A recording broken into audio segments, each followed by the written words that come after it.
Hi friends. మనం ఈరోజు ఏడిఎఫ్లో ఉండే సింక్ ట్రాన్స్ఫర్మేషన్ గురించి డీటెయిల్గా మాట్లాడుకుందాం. సో ఈ టాపిక్ చాలామంది ఏంటంటే చాలా ఈజీ టాపిక్, దీనికి కూడా వీడియో ఎందుకు చేయాలి అనుకుంటారు. బట్ ఇప్పుడు నేను మాట్లాడుతున్న వాటి గురించి 99% డేటా ఇంజనీర్స్కి ఐడియా ఉండదు. సో వీడియో ఫుల్గా చూసి మీరు చాలా నేర్చుకోండి. సో ఫస్ట్ ఆఫ్ ఆల్ మనము mapping data flow series start చేసినప్పుడు ఒక రిక్వైర్మెంట్ గురించి మనం మాట్లాడుకుంటున్నాం కదా, ఇదే. సో మనకి రా ఫైల్ ఉంది, దాన్ని మనం ట్రాన్స్ఫార్మ్డ్ చేస్తున్నాము. ఆ ట్రాన్స్ఫర్మేషన్ ప్రాసెస్లో మనం ఏమేమి చేస్తున్నాము, ఫస్ట్ సోర్స్ క్రియేట్ చేసుకున్నాము, దెన్ ఫిల్టర్ చేసినాము, దెన్ సెలెక్ట్ యూజ్ చేసి కొన్ని కాలమ్ లెవెల్ చేంజెస్ చేసినాము, like rename and removing unwanted columns. Then మనం పైవోట్ చేసి కొంచెం అగ్రిగేషన్ కూడా చేసినాము. Then lookup with some other data source చేసి వేరే ప్లేస్లో ఉన్న డేటాని ఎట్లా తీసుకురావాలి, అంటే టూ డేటా సోర్స్ని ఎట్లా మనం జాయిన్ చేసుకోవాలి, ఎట్లా లుకప్ చేసుకోవాలి అనేది కూడా మనం చూసుకున్నాము. సో ఇప్పుడు ఏంటంటే ఈ రా ఫైల్ని నేను ఈ ఫార్మాట్లోకి, క్లయింట్ ఎట్లయితే అన్నాడో ఆ ఫార్మాట్లోకి తీసుకొచ్చుకున్నా. దెన్ ఇప్పుడు ఏంటి నెక్స్ట్ స్టెప్ ఏంటి, ఫైల్ రెడీ ఉంది, ఇప్పుడు వాళ్ళు ఎక్కడైతే డేటాని పెట్టమంటారో ఆ లొకేషన్స్లో నేను పెట్టాలి. సో దానికి మనం వాడేదే సింక్ ట్రాన్స్ఫర్మేషన్. సో ఆ సింక్ ట్రాన్స్ఫర్మేషన్ గురించే మనం ఈరోజు మాట్లాడుకుందాం. సో ఇక్కడ నేను ప్లస్ ఐకాన్ ఇచ్చి సింక్ మీద క్లిక్ చేస్తే ఈ సింక్ అనేది నాకు వచ్చేసింది. సో ఇప్పుడు సింక్ గురించి మనం ప్రతి ఒక్కటి నేర్చుకుందాం. సింక్ అనగానే ఓన్లీ డెస్టినేషన్లో ఫైల్ రాస్తుంది, ఆ డెస్టినేషన్ టేబుల్లో డేటా రాస్తుంది అని కాదు. సో మరీ చెప్తున్నా, ఇక్కడ ఉన్న ప్రతి ఒక్క ఆప్షన్ గురించి మీకు తెలిసినప్పుడే ఈ సింక్ గురించి క్లారిటీ వచ్చినట్టు.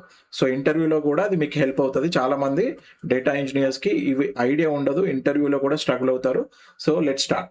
సో ఫస్ట్ ఇది మీకు తెలిసిందే, ఏంటి, డిస్ప్లే నేమ్. సో మీరు ఏదైతే డిస్ప్లే నేమ్ ఇద్దాం అనుకుంటున్నారో అది ఇచ్చుకోండి.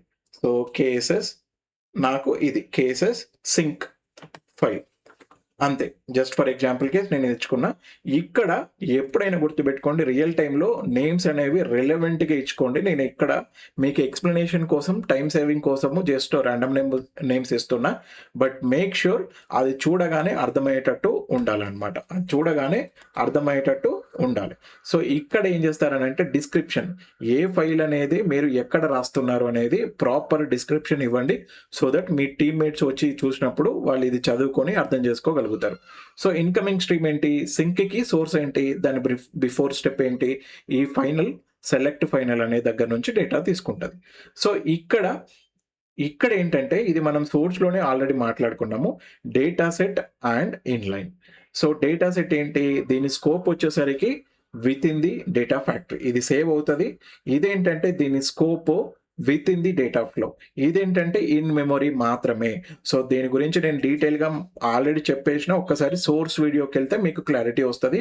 మళ్ళీ ఒకసారి చెప్తున్నా, దీని స్కోప్ వచ్చేసరికి ఏంటంటే డేటా ఫ్లో లెవెల్లో ఇది సేవ్ అవుతుంది, రీయూజబిలిటీ ఉంటుంది అనమాట. వేరొక డేటా ఫ్లోలో కానీ వేరొక పైప్ లైన్లో నేను వాడుకోవచ్చు. ఇది వచ్చేసరికి ఏంటంటే దీని scope with in the data flow, ఇదేంటంటే విత్ ఇన్ ది మెమరీ, ఏదైనా ఒక స్పెసిఫిక్ యాక్టివిటీకి మాత్రమే ఉంటుంది అనమాట. సో ఇది, సో దాని గురించి ఒక్కసారి మీరు వెళ్ళి చూడండి. సో ఇప్పుడు నేనేంటంటే one of the data set లో స్టోర్ చేద్దాం అనుకుంటున్నా నా ఫైల్. ఫైన్, ఇది మీకు తెలిసిందే, డేటా సెట్ పిక్ చేసుకున్నాం అంటే నేను రీయూజబిలిటీ ఉంటుంది, ఇంకొక డేటా ఫ్లో ఆర్ పైప్ లైన్లో వాడుకోవచ్చు. బాగానే ఉంది, ఇక్కడ రాస్తున్నావు, బాగానే ఉంది. ఇది ఏంటి, స్కిప్ లైన్ కౌంట్. సో నీ అవుట్పుట్ ఫైల్లో ఎగ్జాంపుల్ 100 రికార్డ్స్ వస్తున్నాయి. ఆ 100 రికార్డ్స్లో ఏమైనా రికార్డ్స్ స్కిప్ చేద్దాం అనుకుంటున్నావా?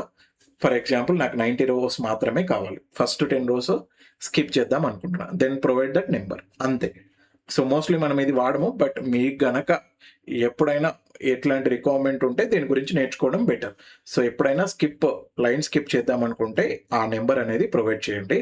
సో ఇక్కడ option very important, interview question కూడా. ఆలో స్కీమా డ్రిఫ్ట్, వ్యాలిడేట్ స్కీమా. ఆలో స్కీమా డ్రిఫ్ట్ అంటే ఏంటంటే నువ్వు ఈ డేటా సెట్ క్రియేట్ చేస్తున్నప్పుడు ఒక స్కీమా ప్రొవైడ్ చేయాల్సి వస్తుంది. ఫర్ ఎగ్జాంపుల్ నేను ఏం చేస్తా అంటే ఈ డేటా సెట్కి వెళ్తా. ఇక్కడ స్కీమా ఉంది చూసారా, ఈ డేటా సెట్ యొక్క స్కీమా, ఈ స్కీమాని వ్యాలిడేట్ చేస్తుంది అనమాట. ఇక్కడ నేను డిఫైన్ చేసిన ఈ స్కీమా వ్యాలిడేట్ చేస్తుంది ఎప్పుడు, ఇది పెట్టినప్పుడు. అంటే అక్కడ నేను 10 కాలమ్స్ ఇచ్చిన, ఆ 10 కాలమ్స్ ఈ నేమ్ తోటే ఉండాలి. ఆ 10 కాలమ్స్ కూడా ఈ పర్టికులర్ కాలమ్ 1 ఈ డేటా టైప్ అయి ఉండాలి, ఇంటీజర్ అయి ఉండాలి, కాలమ్ 2 స్ట్రింగ్ అయి మాత్రమే ఉండాలి. ఒకవేళ అవి మ్యాచ్ అవ్వకపోతే డేటా టైప్ కానీ, కాలమ్ సీక్వెన్స్ కానీ, కాలమ్ నేమ్స్ కానీ, దెన్ ఇట్ విల్ ఫెయిల్ అనమాట. సో ఇదే వాలిడేట్ స్కీమా. నా స్కీమాని తరోగా వాలిడేట్ చెయ్యి. ఏమైనా చేంజెస్ ఉంటే డేటా టైప్‌లో గానీ, నంబర్ ఆఫ్ కాలమ్స్‌లో గానీ, కాలమ్ నేమ్స్‌లో గానీ ఫెయిల్ చెయ్యి అని అర్థం. ఈ పైనదేంటంటే దీనికి రివర్స్. అలో స్కీమా డ్రిఫ్ట్ అంటే ఏమన్నా చేంజెస్ ఉన్నప్పటికి గూడా అలో చెయ్యి. కాలమ్స్ ఎక్కువ తక్కువ ఉండొచ్చు. డేటా టైప్స్ కూడా మిస్ మ్యాచ్ అయ్యి ఉండొచ్చు. అయినా గూడా అలో చెయ్యి అని చెప్తున్నాం. సో ఇది డిఫరెన్స్. ఇంటర్వ్యూలో అడుగుతారు. ఒకవేళ నువ్వు స్కీమా వాలిడేట్ చేయాలని అంటే ఏ ఆప్షన్ వాడతావు? సింపుల్. వాలిడేట్ స్కీమాలో నా స్కీమా డిఫైన్ చేసి, నా ఇన్‌పుట్ స్కీమా ఇక్కడ నుంచి వస్తున్న స్కీమా నేను పెట్టిన డేటా సెట్‌లో ఉన్న స్కీమాకి మ్యాచ్ అవుతుందా లేదా? ఏ డేటా సెట్? నీ అవుట్‌పుట్ డేటా సెట్. ఈ అవుట్‌పుట్ యొక్క డేటా సెట్ ఇక్కడ నుంచి వస్తున్న డేటాకి మ్యాచ్ అవుతుందా లేదా? నంబర్ ఆఫ్ కాలమ్స్ కానీ, డేటా టైప్స్ కానీ, కాలమ్ నేమ్స్ కానీ. సో అదనమాట. సో ఇప్పుడు నాకు వాలిడేషన్ ఏం అవసరం లేదు. So I am going with allow schema drift. Changes ఉన్నా అలో చేస్తా. సెట్టింగ్స్. సో ఇది చాలా ఇంపార్టెంట్. నువ్వు ఫైల్ అనేది ఒక ఫోల్డర్‌లో రాస్తున్నావు. ఆ ఫోల్డర్స్‌లో ఫర్ ఎగ్జాంపుల్ నేను ఒక అవుట్‌పుట్ ఫోల్డర్ ఉంది. అవుట్‌పుట్ ఫోల్డర్‌లో ప్యాటర్న్ ఎట్లా ఉందనంటే ఎంప్లాయీ అనేది నా file of the name of the file. But ఎంప్లాయీకి నేను డేట్ కూడా అపెండ్ చేస్తున్నా. ఈ రోజు ఫైల్‌కి ఈరోజు, మండేకి మండే, ఫర్ ఎగ్జాంపుల్ రేపైతే 22 మళ్ళీ డే ఆఫ్టర్ టుమారో అయితే 23. సో ఇట్లా నేను డేట్ కూడా పెడతా ఉన్నా. సో ఆ డేట్‌తో పెడతా ఉంటే చాలా ఫైల్స్ రోజువారీ చాలా ఫైల్స్ వస్తా ఉంటాయి కదా! అట్లా వద్దు, నీకు ఎప్పటికప్పుడు ఫ్రెష్ ఫైల్ ఒకటే ఫైల్ ఉండాలి. రిమైనింగ్ ఫైల్స్, ఎగ్జిస్టింగ్ ఫైల్స్ అన్ని డిలీట్ అవ్వాలి అనంటే ఈ ఆప్షన్ పిక్ చేసుకోండి. Clear the folder. Then file name option. ఇది చాలా ఇంపార్టెంట్ అండి. దీని గురించి చాలా మందికి ఐడియా ఉండదు. ఫస్ట్ వన్ డిఫాల్ట్ అంటే ఏంటి? సో దానికి నేను ఒక ఎక్సెల్ క్రియేట్ చేశా. ఒకసారి ఎక్సెల్‌కెళ్దాం. సో అక్కడ ఉన్న ఆప్షన్స్ అన్ని ఇక్కడ పెట్టినా. First one default. డిఫాల్ట్ ఏంటంటే we are depending on the ADF. ఏడీఎఫే ఫైల్ నేమ్స్ అనేది జనరేట్ చేస్తది. మనం ఏం వరీ అవ్వాల్సిన అవసరంలా. ఏడీఎఫే మన అవుట్‌పుట్ ఏదైతే డేటా ఉంటదో దాన్ని బేస్ చేసుకొని నేమ్స్ అనేది ఇస్తది. ఫర్ ఎగ్జాంపుల్ ఇక్కడ చూడండి, సమ్ పార్టిషన్ బేస్డ్ నేమ్ తోటి ఇస్తుందన్నమాట 00.csv. సో ఇది ఓకే. ఇది మోస్ట్‌లీ ఫ్రీక్వెంట్‌గా వాడతాము. మనం నేమ్స్ రియల్ టైమ్‌లో స్పెసిఫై చేస్తూ చాలా రేర్‌లో ఉంటది. నేను ఇంతకు ముందు చెప్పాను కదా! ప్యాటర్న్ అంటే ఏంటంటే ఎంప్లాయీ, ప్రతి ఫైల్‌కి ఎంప్లాయీ అండర్‌స్కోర్ ఉంటది. బట్ ఏ రోజైతే రన్ చేస్తున్నామో ఆ డేట్ పెడతా అన్నమాట. ఎంప్లాయీ అండర్‌స్కోర్ కరెంట్ డేట్ అనేది కంకేట్ చేస్తా. సో అప్పుడు ఏమవుతది, ఒక ప్యాటర్న్ ఉందన్నమాట. డేట్ అనేది నా ఫైల్ నేమ్‌కి నేను యాడ్ చేసుకుంటూ పోతున్నా. అట్లా కాకుండా మీకు వేరే ఏదైనా ప్యాటర్న్ ఉంటే అది పెట్టుకోండి. సో పర్ పార్టిషన్ అంటే ఏంటంటే, నీ దగ్గర ఫర్ ఎగ్జాంపుల్ కాంటినెంట్ అనేది one of the partition column. ఆ కాంటినెంట్‌లో ఫర్ ఎగ్జాంపుల్ ఏముంది, యూరప్ ఉంది, ఏషియా 2 వాల్యూస్ ఉన్నాయనుకుందాం. అప్పుడు పార్టిషన్ ఎన్ని క్రియేట్ అవుతది? యూరప్‌కి ఒక ఫైల్ క్రియేట్ అయితది. ఏషియాకి ఒక ఫైల్ క్రియేట్ అయితది. అంటే పర్ పార్టిషన్ ఒక ఫైలు. పర్ పార్టిషన్ ఒక ఫైలు అనంటే ఎట్లా, దాని వాల్యూస్‌ని బేస్ చేసుకొని ఉంటది. ఫర్ ఎగ్జాంపుల్ పర్ పార్టిషన్‌లో నా కాలమ్ వచ్చేసరికి కాంటినెంట్. ఆ కాంటినెంట్‌లో డిస్టింక్ట్ వాల్యూస్ వచ్చేసరికి 2 ఉన్నాయి. Europe, Asia. అంటే యూరప్ డేటా అంతా ఒక పార్ట్‌లో పడతది. అంటే ఒక ఫైల్‌లో పడతది. దెన్ ఏషియా రిలేటెడ్ డేటా అంతా ఇంకొక ఫైల్‌లో పడతది. పర్ పార్టిషన్ ఒక file. Next name file as column data. Column values become file name. For example department కాలమ్‌ని నేను పిక్ చేసుకున్నా. Name file as a column డేటాలో డిపార్ట్మెంట్. ఇప్పుడు డిపార్ట్మెంట్‌లో ఏముంటాయి యూజువల్‌గా? ఐటీ ఉంటది, హెచ్ఆర్ ఉంటది, అడ్మిన్ ఉంటది కదా! సో ఆ అడ్మిన్ రిలేటెడ్ డేటా అంతా అడ్మిన్ నేమ్ తోటి admin.csvలో పడతదనమాట. ఐటీ ఉందనుకోండి, ఐటీ రిలేటెడ్ డేటా అంతా it.csvలో పడతది. సో నేమ్ ఏదైతే కాలమ్ నువ్వు స్పెసిఫై చేస్తావో దాన్ని బేస్ చేసుకొని వాల్యూస్ అనేవి జనరేట్ అవుతాయి. నేమ్ ఆఫ్ ది ఫోల్డర్ ఇదేంటంటే రివర్స్. ఇది ఫైల్ అన్నాం కదా! ఇదేంటంటే ఫోల్డర్ క్రియేట్ చేసి ఫోల్డర్‌నే ఆ నేమ్ తోటి క్రియేట్ చేస్తదనమాట. ఫర్ ఎగ్జాంపుల్ కంట్రీ నేను పిక్ చేసుకున్నా. Country folder name as the column అని పిక్ చేసుకున్నా. అప్పుడు ఏమవుతది, కంట్రీలో ఏముంటది? India, for example Pakistan, Afghanistan అట్లా ఉందనుకోండి. ఇండియా డేటా అంతా ఇండియా అనే ఫోల్డర్‌లో నేమ్ క్రియేట్ అయ్యి దాంట్లో పడతదనమాట. ఇప్పుడు పాకిస్తాన్ అనంటే పాకిస్తాన్ అనే నేమ్ తోటి ఫోల్డర్ క్రియేట్ అవుతది. ఫైల్ నేమ్ సమ్ రాండమ్ ఏదో ఒకటి జనరేట్ అవుతది. data.csvనో ఇంకా ఏదో పార్ట్ సంథింగ్ ఏదో. బట్ ఫోల్డర్ నేమ్ అనేది ఇక్కడ మెయిన్. ఎందుకు, నేను అదే పిక్ చేసుకున్నా కాబట్టి. ఇక్కడ లాస్ట్ ఆప్షన్ వచ్చేసరికి ఏంటంటే అవుట్‌పుట్ టు సింగిల్ ఫైల్. నీ డేటా మొత్తము ఒకటే ఫైల్‌లో పెడుతున్నావు. అప్పుడు ఏమవుతుందని అంటే ఒకటే పార్టీషన్ అవుతుంది. యాజ్ పర్ ఇప్పుడు మీకు ఎక్స్ప్లెయిన్ చేస్తున్న ప్రతి ఒక్క ఆప్షన్ ఇక్కడ ఉంది. నేను గనక లాస్ట్ ఆప్షన్ పిక్ చేసుకుంటే ఏమవుతుందంటే ఇక్కడ చూడండి ఒక వార్నింగ్ వస్తుంది. నువ్వు గనక ఒక ఫైల్‌లోనే నీ అవుట్‌పుట్‌ని రాస్తే ఒకటే పార్టీషన్ ఉండాలి. అది ఆబ్వియస్ గదా! మల్టిపుల్ పార్టీషన్స్ ఉంటే మల్టిపుల్ ఫైల్స్ ఉంటాయి. ఒకటే ఫైల్ అన్నప్పుడు సింగిల్ పార్టీషనే ఉంటది. మీరిది ఇక్కడ కేర్‌ఫుల్‌గా ఉండాలి. ఎందుకనంటే నీ దగ్గర హండ్రెడ్స్ ఆఫ్ జీబీస్ డేటా ఉన్నప్పుడు ఒకటే పార్టీషన్ మీద పోతే డేటా ఎక్కువ ఉన్నప్పుడు పర్ఫార్మెన్స్ అనేది ఇంపాక్ట్ అవుతుంది. అప్పుడు నువ్వు డేటా అనేది స్ప్లిట్ చేసుకో. పార్టీషన్ క్రియేట్ చేసి స్ప్లిట్ చేసుకొని పార్ట్స్‌గా డివైడ్ చేసి అప్పుడు రైట్ చేయి కానీ ఒకటే ఫైల్‌లో డేటా మరీ ఎక్కువ ఉన్నప్పుడు ఒకటే పార్టీషన్‌కి పోతే అది పర్ఫార్మెన్స్‌ని ఇంపాక్ట్ చేస్తది. సో, అది గుర్తుపెట్టుకోండి. ఒకవేళ నువ్వు ఈ ఆప్షన్‌కి పోతే ఆ సింగిల్ ఫైల్ నేమ్ ఏంటి? emp.csv. ఒకటే ఫైల్ అయితే ఇట్లా ఇచ్చుకోవచ్చు. లేదు ప్యాటర్న్ అని ఉందనుకోండి సేమ్ ఇట్లానే అడుగుతది. నీ ప్యాటర్న్ ఏంటి అని అడుగుతుంది చూడండి. నీ ప్యాటర్న్ ఏంటి? నేను జనరిక్‌గా నా ఎంప్లాయీ అండర్‌స్కోర్ కరెంట్ డేట్ అని ఇస్తా. సో, అట్లా అన్నమాట. నువ్వు ఏదైతే పెడతావో దాని ప్రకారం. సో, ఇది మళ్ళొక్కసారి రివైండ్ చేసి ప్రతి ఒక్క ఆప్షన్ చూసుకోండి. డిఫాల్ట్ అంటే ఏడీఎఫ్ మీద డిపెండ్ అవ్వడం. నెక్స్ట్ ప్యాటర్న్ ఏమన్నా ఇస్తే ప్యాటర్న్ ఇచ్చుకో.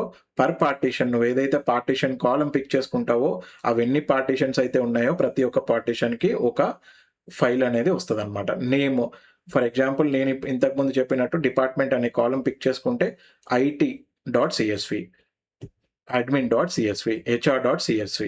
ఇంకో కిందిది ఏంటంటే ఫోల్డర్ నేమే అట్లా క్రియేట్ అవుతది. కంట్రీ అనిస్తే ఇండియా అనే నేమ్ తోటి ఫోల్డరే క్రియేట్ అవుతది. ఫైల్ సమ్ రాండమ్ నేమ్‌తో అయిపోతది. ఇదేంటంటే సింగిల్ ఫైల్. ఇది మీకు స్ట్రెయిట్ ఫార్వర్డ్. కోట్ ఆల్ అంటే ఏంటంటే నేను డెలిమిటెడ్ వాడినాను గదా!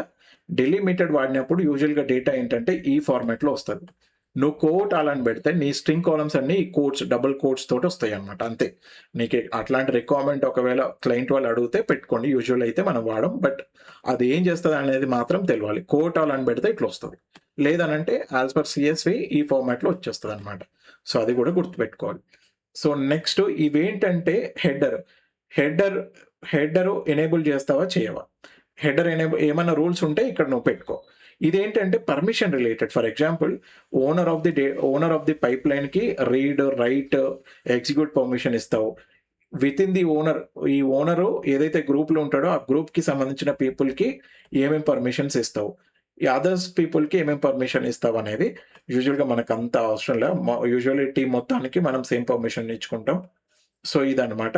సో, ఫైల్ ఈ ఈ పైప్‌లైన్ ఎగ్జిక్యూట్ ఈ పర్టిక్యులర్ స్టెప్ వాడుతున్నప్పుడు ఏవైనా ప్రీ కమాండ్స్ కానీ, పోస్ట్ కమాండ్స్ కానీ ఫర్ ఎగ్జాంపుల్ నేను వన్ ఆఫ్ ది టేబుల్‌లో డేటా అనేది ఇన్సర్ట్ చేస్తున్నా. ఆ డేటా ఇన్సర్ట్ చేసే దానికంటే ముందు ఏమన్నా డిలీట్ చేస్తావా? అది ప్రీ స్టెప్ కింది కదా! ఫర్ ఎగ్జాంపుల్ పోస్ట్ అనంటే డేటా ఇన్సర్ట్ చేసినా but one of the audit టేబుల్‌లో ఆ కౌంట్ ఎంత అనేది నేను రాయాలి. అది పోస్ట్ స్టెప్. డేటా ఇన్సర్ట్ అయిపోయిన తర్వాత ఆ కౌంట్ తీసుకొని ఆ కౌంట్ యొక్క రిజల్ట్‌ని ఆడిట్ టేబుల్‌లో చేస్తా. ప్రీ స్టెప్ అనంటే ఇన్సర్ట్ కంటే ముందు ఏమైనా ఓల్డ్ రికార్డ్స్ డిలీట్ చేద్దాం అనుకుంటే చేయొచ్చు. ఇదేంటంటే ఫైల్ రిలేటెడ్. ఎంకేడీఐఆర్ ఏమైనా ఫోల్డర్ క్రియేట్ చేస్తావా? ఏమన్నా ఓల్డ్ ఫైల్స్ మూవ్ చేస్తావా? లేకపోతే కాపీ చేస్తావా? రిమూవ్ చేస్తావా? అట్లాంటివి ఏమైనా కమాండ్స్ ఉంటే పెట్టుకో. సో, ఇదేంటంటే ఒకవేళ ఎర్రర్ రిలేటెడ్ రికార్డ్స్ ఉంటే ఎక్కడ రాస్తావు అనేది. లింక్డ్ సర్వీస్ దాని డెస్టినేషన్‌లో లొకేషన్ ఇచ్చుకోండి. ఎర్రర్ రిలేటెడ్ రికార్డ్స్ ఉంటాయి. ఈ అసెట్ ఫెయిల్యూర్ అంటే ఏంటంటే అసెట్ ట్రాన్స్‌ఫర్మేషన్ నువ్వు వాడుతున్నప్పుడు అసెట్‌కి సంబంధించిన ఫెయిల్యూర్ రికార్డ్స్ అవుట్‌పుట్‌లో రాస్తావా? లేదంటే సెపరేట్ రాస్తావా? ఫెయిల్యూర్ రికార్డ్స్ మాత్రమే. ఇదేంటి అసెట్‌కి సంబంధించిన ఆప్షన్ మాత్రమే ఈ కిందిది. అసెట్ అనే ట్రాన్స్‌ఫర్మేషన్ ఆర్ యాక్టివిటీ వాడుతున్నప్పుడు ఆ అసెట్‌లో ఏమన్నా ఫెయిల్యూర్ రికార్డ్స్ ఉంటే సేమ్ సింక్‌లోనే రాస్తావా? లేదనంటే ఒక సెపరేట్ ఫైల్ క్రియేట్ చేస్తావా? ఎర్రర్ రిలేటెడ్ రికార్డ్స్‌కి. ఒకవేళ సెపరేట్‌గా రాస్తా అంటే ఎక్కడ రాస్తావు అనేది స్పెసిఫై చేయాలి. ఈ మ్యాపింగ్ గురించి మీకు ఆల్రెడీ తెలుసు. సోర్స్‌లో ఉన్నదే. ఏదైనా డూప్లికేట్ నేమ్స్ తోటి వస్తే ఇన్‌పుట్‌లో గాని, అవుట్‌పుట్‌లో గాని ఉంటే ఇక్కడ మనకి ఎర్రర్ అవుట్ అవుతదన్నమాట. సో, స్కిప్ డూప్లికేట్ రోస్ ఏమన్నా డూప్లికేట్ నేమ్స్ తోటి ఎంప్లాయీ ఐడీ సోర్స్ నుంచి 2 సార్లు వస్తుంది. అప్పుడేమవుతది? సెకండ్ కాలము స్కిప్ అవుతది. సేమ్ అవుట్‌పుట్‌లో నువ్వు తెలవకుండా 2 కాలమ్స్ సేమ్ నేమ్ తోటి పెట్టినావు. అప్పుడు only first one will take the priority. ఈ ఆప్టిమైజేషన్ గురించి మనం తర్వాత మాట్లాడుకుందాం. ఈ ఇన్స్పెక్ట్ ఏంటంటే ఒక గ్లాన్స్. ఒక గ్లాన్స్ వేసుకుంటున్నాం. నాకు కావాల్సిన కాలమ్స్ అన్నీ కావాల్సిన నేమ్ తోటి, కావాల్సిన డేటా టైప్‌తో వస్తున్నాయి. Then preview. సో, ఈ డేటా ఫ్లోని మనం ఒక పైప్‌లైన్ తోటి ఎగ్జిక్యూట్ చేస్తే నాకు అనుకున్నట్టుగా నేను పెట్టిన ఆప్షన్స్ తోటి ఏడీఎఫ్‌కి నేను చెప్పినట్టే అర్థమవుతుంది. నేను ఏదైతే చెప్తానో ఈ యూఐలో దాని ప్రకారమే ఇది ఎగ్జిక్యూట్ అవుతది. అది గుర్తుపెట్టుకోండి. సో, నీకు రిక్వైర్మెంట్ ప్రకారం నువ్వు ఫైల్ రావాలి అనంటే ఇక్కడున్న ఆప్షన్స్ అన్నీ తెలిసుండాలి. అప్పుడే నువ్వు ఏడీఎఫ్‌కి గైడ్ చేయగలుగుతావు. నువ్వు గైడ్ చేసిన దాన్ని బట్టే ఆ ఫైల్ నేమ్ గానీ, లేకపోతే ఆ కోడ్స్ కానీ, లేకపోతే డేటా గానీ రాయడం జరుగుతా ఉంది. So, thank you for watching this video.